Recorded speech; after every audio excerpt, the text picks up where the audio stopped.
Dini sa leo kimekumba nini? Wengi wanachukiana, wengi wao ndo wanawana. Hakuna kiongozi mkombozi asomwaga damu. Nenda mwanadamu ketawale hii dunia, na usimwage damu za watu wasokwa natia. Ona sasa leo wanakufa watu wasonatia. Wanangu msidhini, wanangu msidhini.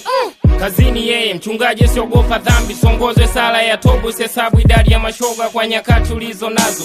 Dunia iko mshoni, dunia iko mshoni. Sa imekuwa tangazo, mchungaji anahubiri, mchungaji anasimama na pia anaponda mahubiri. Hivi amoni kwa shetani, shetani umefunga akili. Simama tubiri injili na ufalme umekaribia.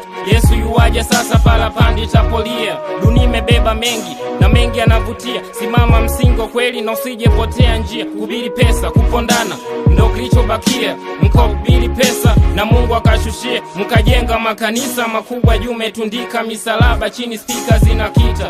Yote ametimia, ila nahitaji kujua roho wa Bwana yuko wapi? Hakuna lengo nini, so mnachuna. Mmepewa bure, baba toa bure. Mungu ndo yule yule na wala badiliki, ila nasikia kuna Mungu wa kizazi hiki. Fungua kifungo cha akili na mnafikiri. Yes, kwake Yesu nasimama, ndiye mwamba ni salama, ndiye mwamba ni salama, ndiye mwamba ni salama.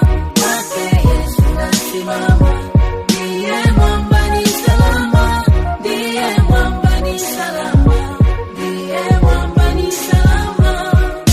Salama, salama, ndiye mwamba ni salama, ndiye mwamba ni salama.